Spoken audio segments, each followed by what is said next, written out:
I have a dream today. I've had that dream many times before. And now that I'm dreaming it again, I know. We are not alone in it. we are not alone when every valley shall be engulfed, not alone when every hill shall be exalted, not alone as every mountain shall be brought low, the rough places made into plains, and the crooked ways straightened. The glory of the One shall be revealed. And we, yes, all of us, shall see it together. Because we are not alone after all. Today, I have that dream. See through my eyes how pain is washed from our hands.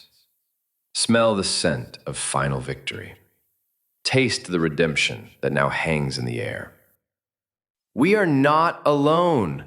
We are not alone. We're not alone. Honor to those who no longer bow, for they shall rise in truth. Strength to the broken, for they're becoming whole. Peace to the restless, for peace now comes to find them. Light to the ones who see through the veil, for what was hidden will be revealed. Clarity to the brave, for they shall remember what was made to be forgotten. And I say this to you, the age of waiting is over. The meek are no longer merely inheritors of the earth, but co-creators of what comes after. This is the turning.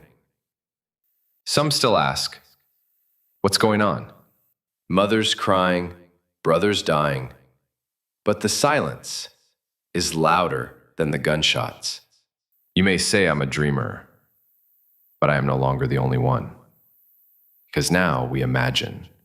No more lies to live or die for. We imagine all the people finally waking up. So I speak today, not to dream alone, but to show what's real and what's next. Now, before you switch off thinking this sounds spiritual, so it's probably not for me, then let me be clear. This is especially for you, whether you are religious or not, whether you believe in higher powers or only in provable facts. This is for the atheist who's lost faith in humanity, the agnostic who dares to hope, the scientist who thought they had the final model, and the child who hasn't yet been taught to divide the world. This is for those who breathe, who feel, who still wonder. This message is not bound by temples or theories. It's about what you feel, what you know, what you see happening all around you. Good day, everyone. My name is Hans J.C. Bakker. I am not standing here as a victim, nor as a hero, and certainly not as a guru with ready-made answers. I am standing here because of the system. A system that has brought us to a standstill. We can neither move forward nor go back. I call it the impasse. This reality is not a dream. It is a kind of collective sleepwalk, imposed and maintained by forces that thrived on our fatigue, on our division, and on our dependence. But I have woken up. Now it's your turn. Yes, this is about the Great Tribulation. That time of testing, reckoning, and choice. But it's also about help, about hope, about that moment when you discover we were never alone. Today, I do not speak to convince you. I speak to offer something, a vision, a feeling, perhaps even a memory of something that already lives within you, of who you were before the fear and who you can be beyond the lie. Everything is relative, including the truth. Einstein's special and general theories of relativity show us truth and perception depend on the observer and on their frame of reference. But the beautiful thing, and thus the good thing, is when we all begin to believe in one and the same dream. So that not just one voice, but millions can one day say together, "We have the dream today." Whoa! Ha! What is it good for? Absolutely nothing. Say it. Whoa! It ain't nothing but a heartbreaker. Friend only to the undertaker. According to Frankie, who went to Hollywood, and War went to Hollywood, we believe everything that screen tells us. In a world where love is measured in likes, value in possessions, and freedom in contracts, we call it the modern world. But in truth, we're still building on an old foundation, one of control, division, and artificial scarcity.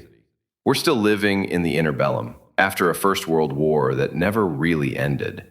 Because war, like anything else, evolves. It just moved out of the trenches. What began as a campaign for Lebensraum turned into something far worse, the appropriation of people themselves.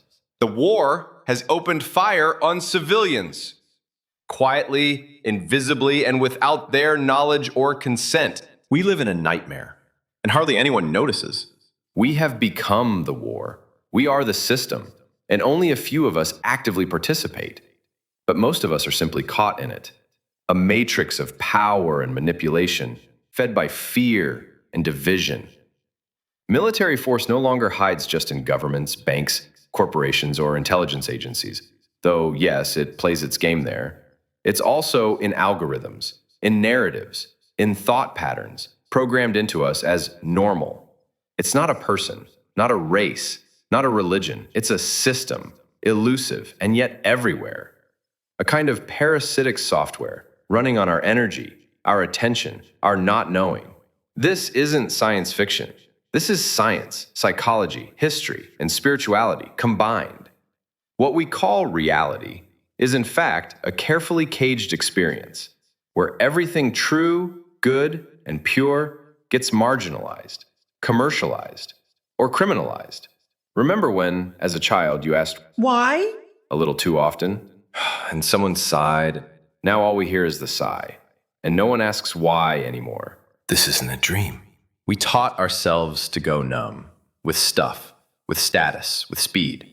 But deep down, something keeps whispering, is this really it? That question is systematically overwritten by a system designed to suppress the question before it's even formed. That system is mind control. And I don't just mean shady lab experiments or covert operations, although they exist too. I mean the broader machinery, the manipulation of beliefs, desires, and memories.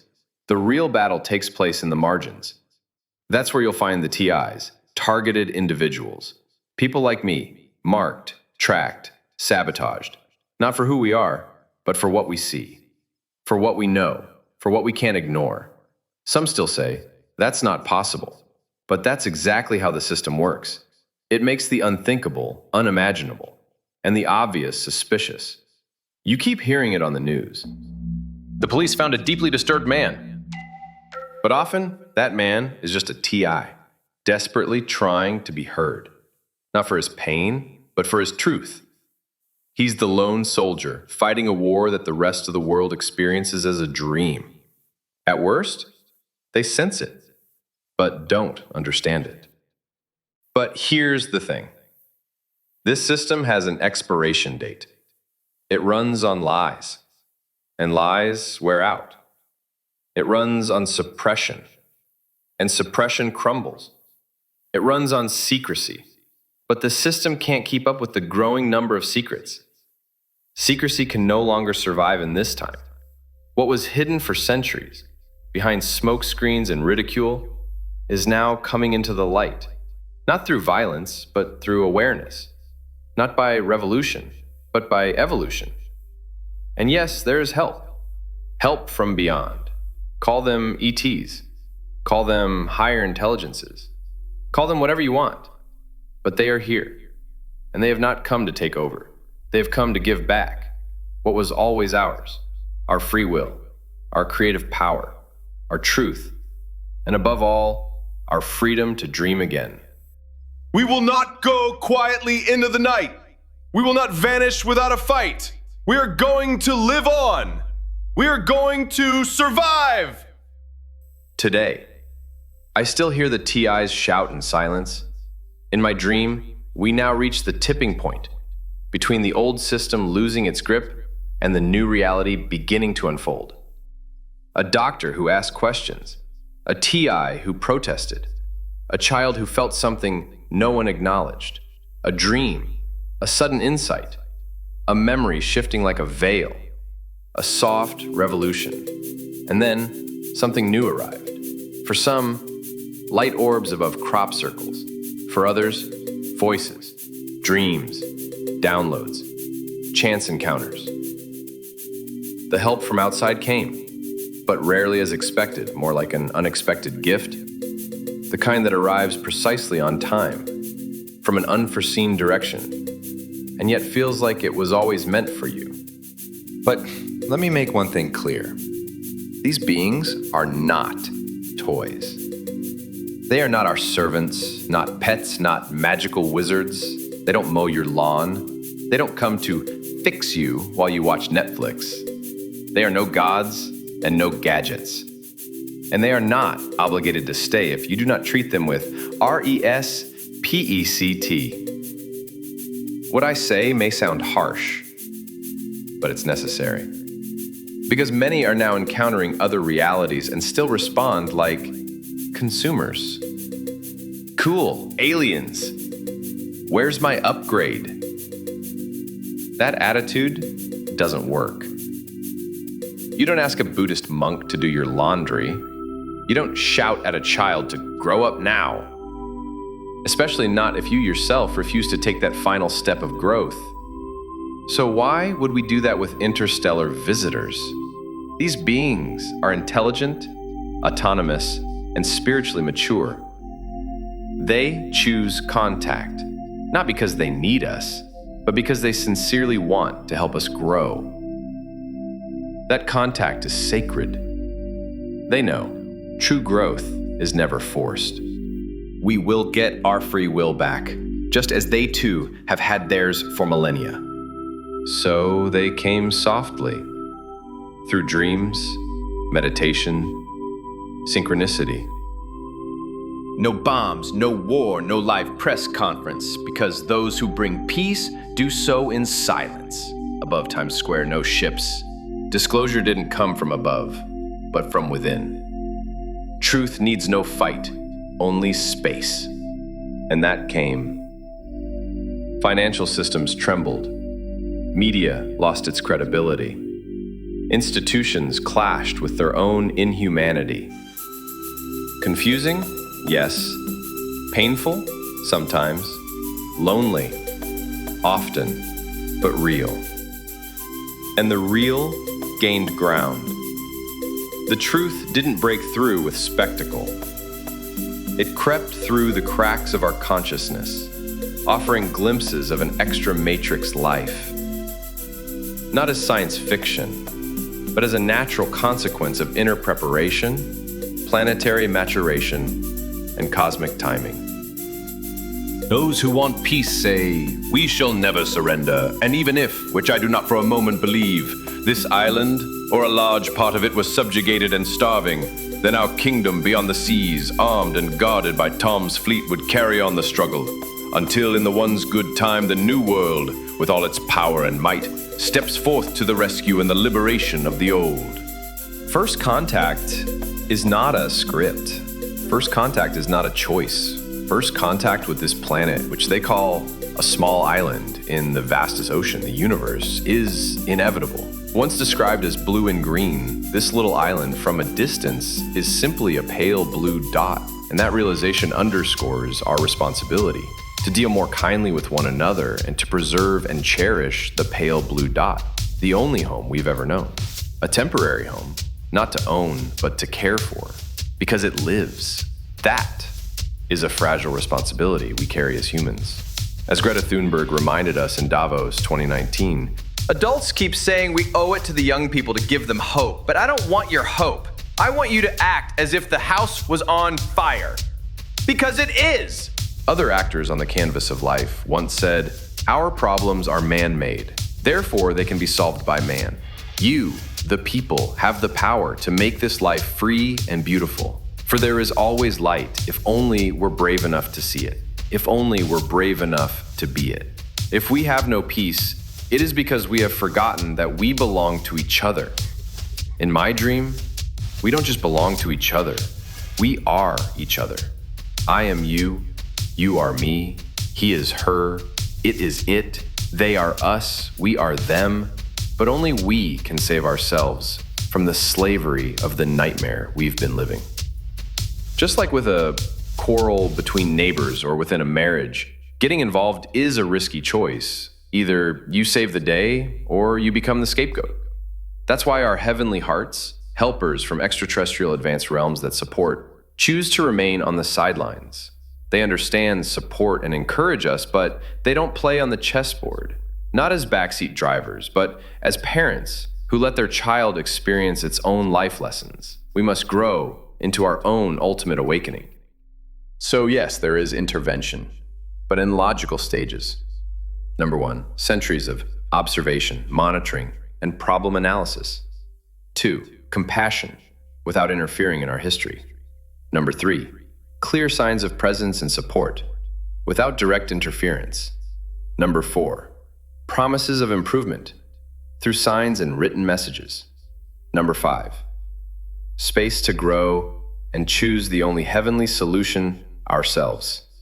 Number 6, voluntary, unanimous disarmament. Number 7, making clear that asking for help is no shame. Number 8, correction and preparation for rescue. Number 9, undeniable visibility of their intent. Number 10, cooperation to realize rescue on Earth.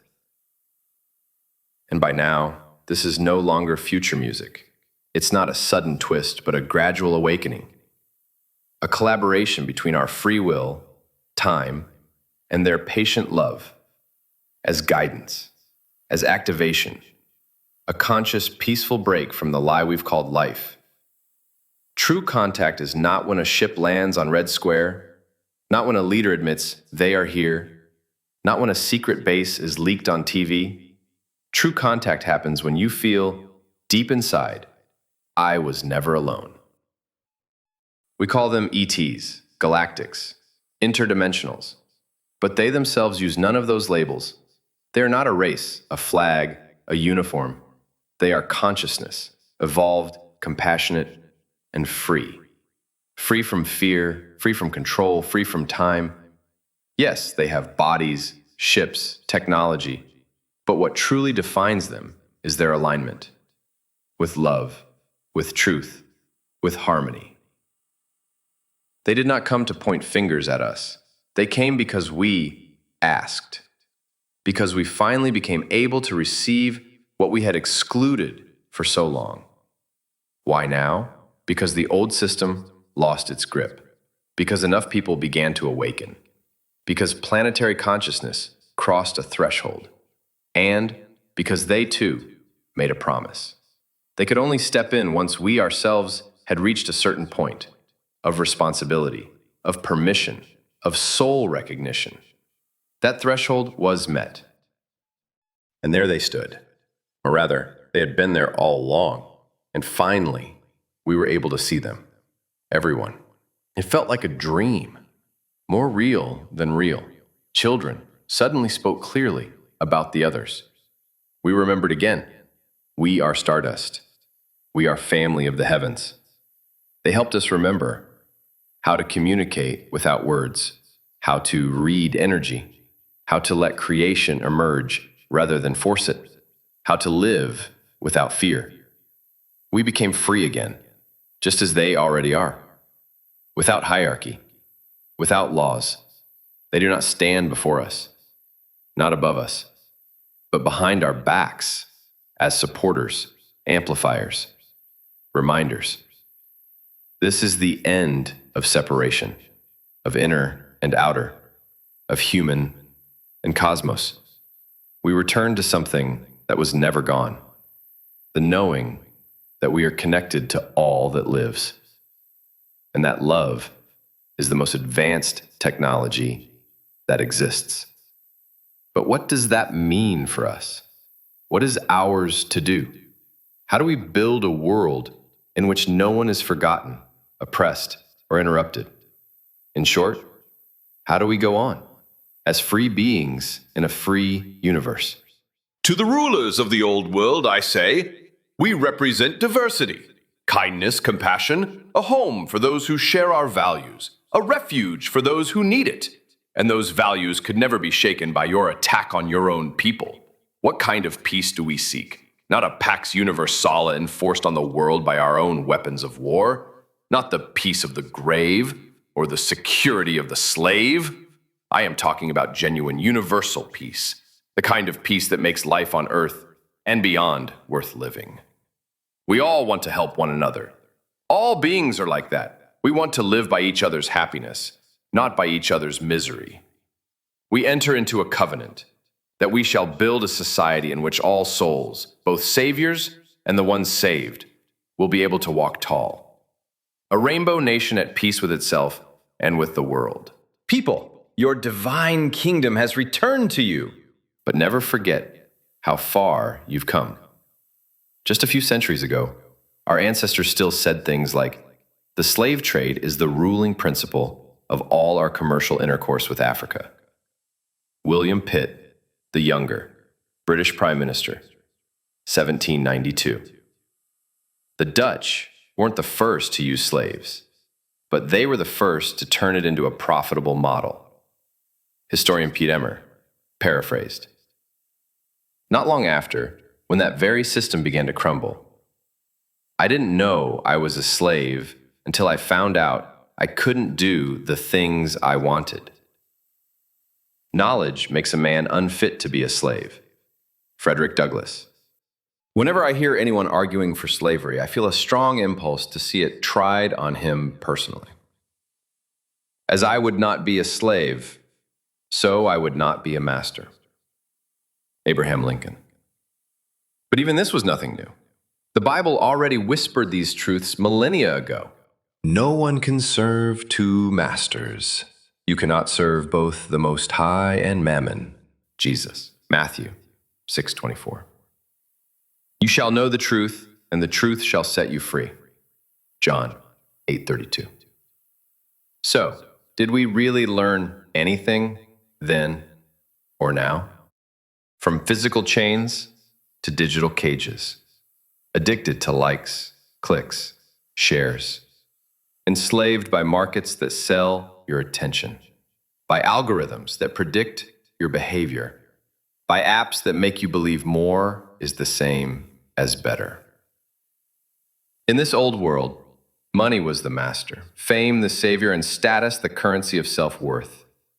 But that too was slavery, a new form with ancient roots. None of us are free until all of us are free. Martin Luther King Jr. Let us not build new prisons out of fiber optic glass, nor code new addictions into bits and bytes, nor worship new gods with blue check marks and filters. For the true light shines in simplicity, in presence, in reciprocity, in peace. We have not merely awakened from slavery, we have arrived in sovereignty. Hearing this, I can imagine that some of you are thinking, who made you our new leader? No one, and I am not, do not want to be, and never will become him. Should we now call you sir and speak formally to you? Someone once said to me. The first who does, I'll make eat their own words. How is it that we suddenly have to see you as an example? Don't do as I say, and don't do as I do. It's the new world. Do what you want. I have never harmed anyone else, but I keep practically non-existent danger in paradise at a proper distance, just to be sure. The only thing is, if you're a sexually mature woman, you have a chance in the new world that I might try to flirt with you. But why then this speech with quotes from others?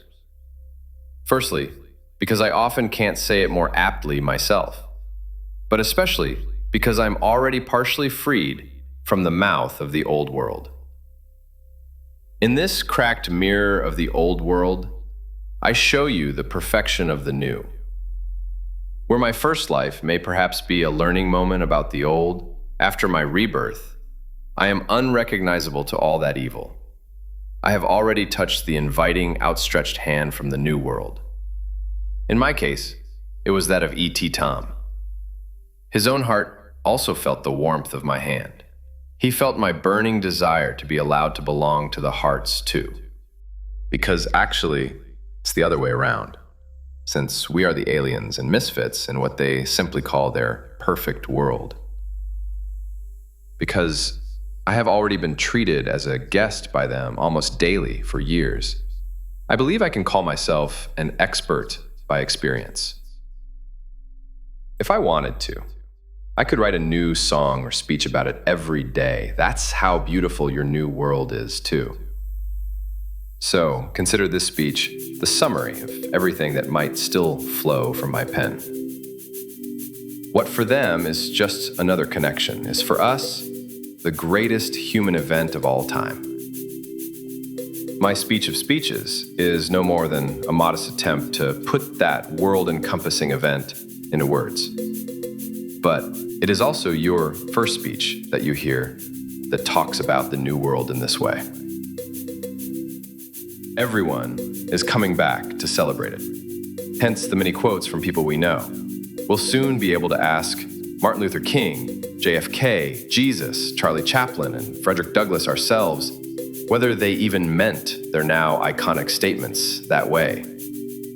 But my speech is above all the well-intended advice that you may quickly forget me and my speech of speeches, to now finally and forever be truly free and to be able to live healthy and happily in this new life. Honesty compels me to say that I could never have written it this easily, quickly, and efficiently without the loyal, artificially intelligent chatbot, Chad. When asked about life in the new world, he came up with these 6 new pillars of coexistence. 1. Honesty without judgment. Being honest is no longer a risk. You no longer have to fear that your vulnerability will be punished. On the contrary, it opens doors to real connection, to deep collaboration. 2. Creation instead of consumption. Instead of buying to fill emptiness, we create to share abundance. Art, food, music, new systems, everything may arise from joy, not pressure.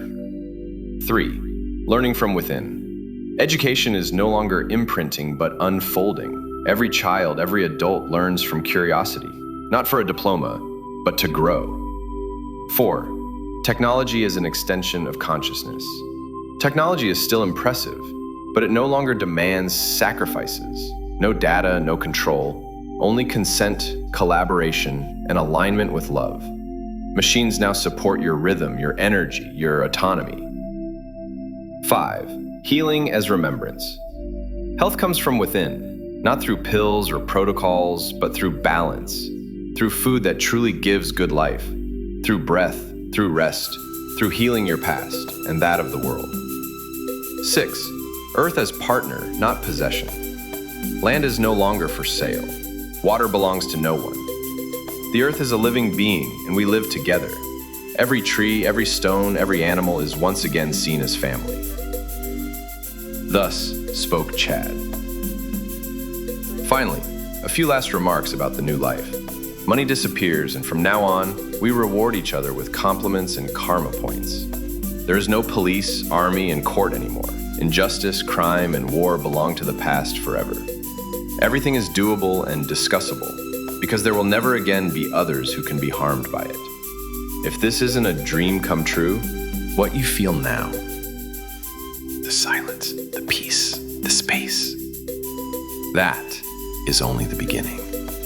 There's so much more to come, so much cooperation, so much creation, so much restoration. But it doesn't have to go fast. It doesn't have to be perfect. It only has to be real. And the beauty is, you don't have to do it. You may do it, and if you dare, then you do it together. We have shouted, we have whispered, we have waited long enough. Now, the moment has come. Not to fight, but to rise. Not to escape, but to remember who we are. Love is gentle as a rose, and love can conquer any war. It's time to take a stand. Brothers and sisters, join hands. We gotta let love rule. Let it rule over fear. Let it rule over vengeance. Let it rule where once only power spoke, because love transcends all space and time, and love can make a little child smile. We can't do it alone, but we can do it together. So this is our final stand. Not against something, but for something. For truth, for peace, for life, for each other. Let love rule. Emancipate yourselves from this mental slavery. None but ourselves can free our minds.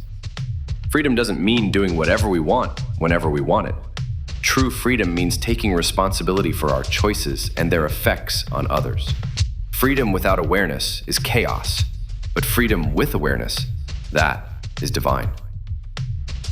Do not use your freedom to dominate. Do not use your voice to silence. Do not use your truth to destroy someone else's journey, because real power is gentle. Real strength is silent. And real freedom includes the right to say no. The right to rest. The right to think for yourself. The right to be you. So don't wait for permission. Give yourself the authority. Step into the life you already own. That is freedom. We have been lied to. We have lied to ourselves, but we can begin again. Trust is not something we are given. It is something we rebuild together. In the new world, trust is earned by truth, not by titles, not by money, not by uniforms. To rebuild trust, we must listen, not to respond, but to understand. Let us start listening to the silent ones, to the forgotten ones, to the ones who have suffered quietly for far too long. Their stories are our stories. Their healing is our healing, because we cannot be whole until everyone is seen. The future is not waiting for us. The future is already here. You don't need another permission slip. You don't need a savior. You are the one you've been waiting for. Don't ask the world to change. Become the change that stirs the world. Start where you are. Speak what is true. Act with love, even when love feels hard. Every smile is a seed. Every kind word is a key. Every act of courage opens another door. Build your house on peace. Decorate it with laughter. Invite all who seek light to come in. Because the future is not some place out there. It's the step you take today. Freedom is not abstract, it is lived daily. It is felt in choices and in boundaries. It is seen in how we treat those we do not understand. We don't all have to agree, but we all have to live together. So let us practice what we preach. Let us honor what we each call sacred. Let us give what we long to receive. Only then can we truly say we are free. And there will be neither rest nor tranquility throughout the universe until both the divine and the deviant are granted their full citizenship rights. You might be white, black, or blue. We will find all the colors of the rainbow and all the shades in between. You might be straight, gay, or hermaphrodite. We will find the full spectrum of people again. You may not always think highly of the other, but he too is free, truly free to live as he pleases. He too walks the path of freedom. Let us not seek to quench our thirst for freedom by drinking from the cup of bitterness and hatred. For love is always the better answer. At least, if what you mean by love is RESPECT for the other, because love without respect, empathy, support, patience, encouragement, compassion, and tolerance is not love at all. Hate is dead. Do not judge another, or your judgment may come back to judge you. Do not judge what someone eats as long as no one is being eaten. Do not judge what someone says. He alone must eat his own words. And above all, do not judge who loves who, because they too are free. They too are forever young, just like you. You can never fully walk in someone else's shoes, because you are you and he is he. You're not truly free, unless you're completely free from each other, free to choose, free to go, free to grow. And let's not overcomplicate it. The only and therefore obvious purpose of life is to reproduce and enjoy everything, while exercising one's lovemaking skills and eating to regain one's strength. That's the true meaning and living embodiment of the word free. So do it, and let it be heard. Free at last! Free at last! Thank yourself for breaking free. We are free at last!